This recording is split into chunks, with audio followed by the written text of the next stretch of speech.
منتخب الجزائر حقق المطلوب مع منتخب الجزائر في اللقاء الأول في الجولة الأولى من هذه المجموعة الخامسة. المزيد حول هذا اللقاء بعد فاصل قصير. ابقوا معنا. رياض محرز أفضل لاعب في هذا اللقاء، في اللقاء الافتتاحي لمنتخب بلاده.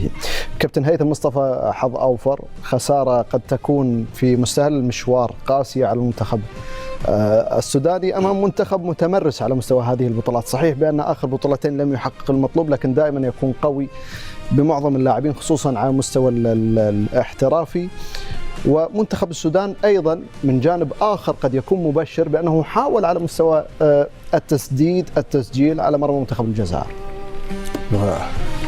عبد العزيز، تعرف المشكلة الكبيرة في المنتخب السوداني انه قبل ما نتكلم عن المنتخب السوداني نبارك لاخواننا في الجزائر، مبروك، فوز مستحق، اداء ونتيجة، وان شاء الله مزيد من التوفيق ويكسبوا المباراتين مساعدة لنا انه نقدر ننقذ ما يمكن انقاذه. اللاعب والعقلية الذهنية لما تكون مركزة في اشياء خارج الملعب بتأثر في ادائك داخل الملعب.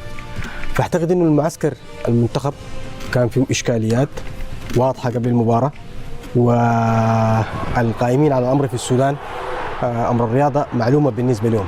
لكن يقال بأن منتخب السودان غادر من الدوحة مباشرة إلى المغرب بالتأكيد، حتى وصلت البعثة قبل توقيت الوصول. بتكلم عن إشكاليات داخل المعسكر المنتخب، في إشكاليات معينة.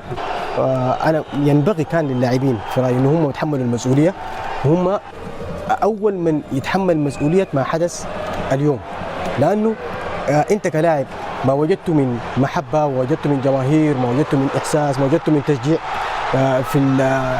في أول دقائق المباراة تتقبل هدف وأنت خارج أصلا إطار المباراة، ذاهب إنك أنت تلعب في بطولة كبيرة مثل هذا البطولة. الأفضل إنك أنت ما تكون تتشرف إنك تنال شعار المنتخب الوطني اللي هو الآن الوطن في جراح، محتاج لرجال لاعبين يقاتلوا من أجل هذا الشعار. في كثير من الأوقات أنا كنت بقيف مع هؤلاء اللاعبين لأنه كانوا بيأدوا في ظروف صعبة جدا، لكن لما تستغل الظرف الموضوع فيه المنتخب بشكل عام والموضوع في السودان وتضغط على اللاعبين، تضغط على إدارة الاتحاد، تضغط على المسؤولين في توقيت حساس، يبقى أنت ما تستحق تنال شرف تمثيل المنتخب. ده المهم.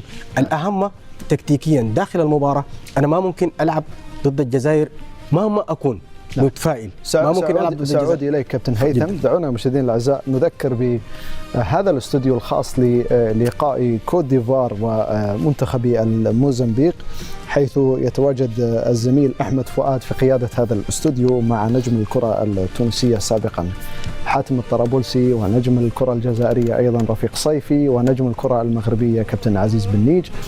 سيكون هذا الاستوديو على لقاء كوت ديفوار وموزمبيق في اللقاء الافتتاحي لكلا المنتخبين، حيث سيكون هذا اللقاء في الساعة 8:30 مساء بتوقيت مكة المكرمة، في تغطية خاصة لبي إن سبورتس على معظم وجميع اللقاءات في استوديوهات مختلفة. كابتن، تحدثت عن بأن كان من الممكن التعامل مع المباراة بشكل أفضل مما كان. أكيد، يعني أنا ما ممكن بالإمكانيات والكواليتي الموجود عند الجزائر، لاعبين أصحاب مهارة، لاعبين بيلعبوا في أعلى المستويات، إمكانيات كبيرة، سرعات، مراوغة، إنه أنا ألعب بدفاع متقدم وأترك مساحة يعني كبيرة خلف المدافعين، المساحة يقدروا يتحركوا فيها اللاعبين، أساعدهم في إنه يصلوا للمرمى بسهولة، أفرغ وسط الميدان. يعني لو لاحظت الهدف، طريقة الدفاع، شوف الزيادة العددية وين، توقيت المدافعين، وقفة المدافعين، لاعب بيمرر داخل الصندوق يعني والعودة متأخرة، فأكيد التنظيم الدفاعي واضح إنه غير جيد، خصوصا إنه الطرف الظهير اليمين في المباريات الجزائر تحديدا المباراة الأولى هو كان مصدر إزعاج للمنتخب، لأنه كان بيلعب فيها بولبينا تحديدا، وهو يعني انفرد أكثر من 3-4 مرات. أنا كمدرب ومحلل الأداء بشاهد في المنتخب، أكيد أشوف وين الثغرات الموجودة في دفاعي.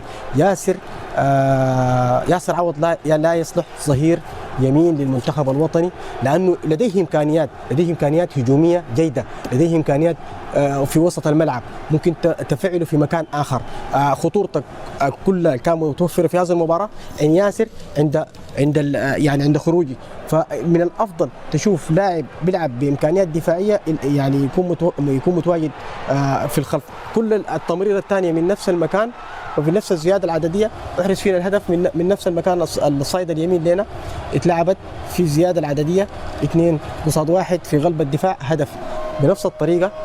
انا اعتقد انه المدرب البلوك اللي عمله بلوك في وسط الملعب ساعد لاعبين منتخب الجزائر مهاجمينه في انه يوصلوا لمرمانا بكل سهوله، وممكن كان يتعرض لهزيمه كبيره. انا اعتقد انه نستفيد من هذه المباراه استفاده كبيره. الهزيمه ليست نهايه المطاف، في مباراتين اذا نحن حققنا اي فوز ممكن نتاهل للمرحله القادمه، لانه ممكن يعني في افضل 4 في افضل الروابع ممكن تكون الثاني المجموعه اذا كسبت المباراتين. هناك فرص يعني هناك فرص في فرص.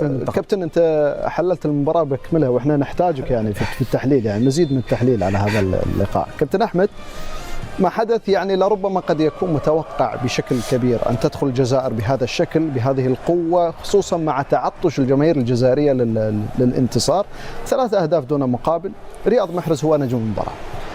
متوقع عبد العزيز ومستحق بالنسبه للجزائر. الامكانيات الفنيه وكل الامكانيات لصالح الجزائر من بدايه المباراه. يمكن بداوا المباراه بشكل ممتاز. الهدف الاول عن طريق محرز اداهم ثقه كبيره جدا. يمكن المنتخب السوداني حاول ان هو يرجع المباراه من خلال بعض الفرص الانفرادين اللي اتوا للمنتخب السوداني، ولكن تعامل معهم لوكا زيدان اللي انا بشوف ان هو ادى مباراه ممتازه لقله الفرص للمنتخب السوداني، ولكن تعامل معاها بشكل ممتاز، خاصه الانفراد في الشوط الاول اداله ثقه كبيره جدا ودخله في المباراه بشكل ممتاز.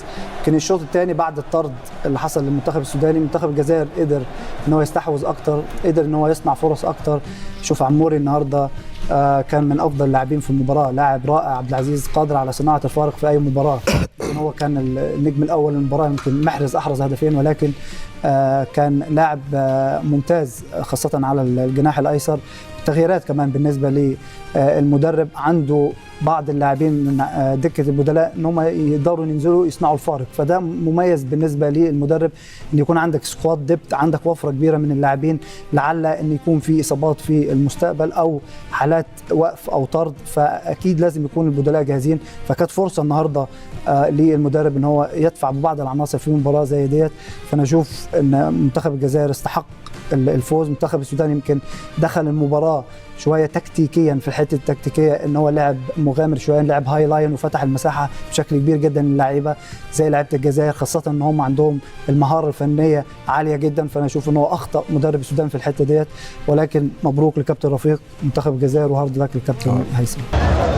رياض محرز أحرز هدفين في هذا اللقاء، تألق وأخذ فريقه إلى 3 نقاط في صدارة هذه المجموعة الخامسة. مبروك الانتصار كابتن رفيق، انتصار مهم. هدفين لرياض محرز، الأكثر خبرة، قائد الفريق وأفضل لاعب من بين لاعبي منتخب الجزائر.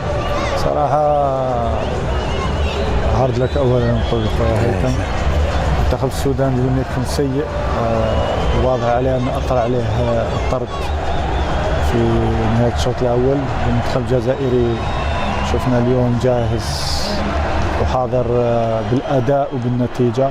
أصغر لاعبي الجزائر سجل هدف مازن الأصغر، وأول هدف دولي له، أول مشاركة له في كأس أفريقيا.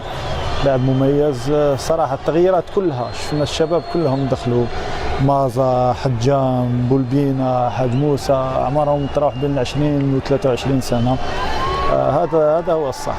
نشوف انه افضل شيء قام به بيتكوفيتش هو التغييرات والتشبيب اللي صار في التشكيله المنتخب الجزائري. المنتخب كان رائع من كل المستويات.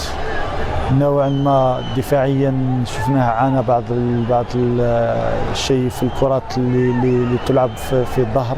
ولوكا زيدان ايضا كان رائع لولا تصدياته في بدايه الشوط الاول لا كانت المأمورية تصعب على المنتخب الجزائري. تصديات عالميه، واعطى هذيك الثقه لزملائه في داخل ارضيه الملعب.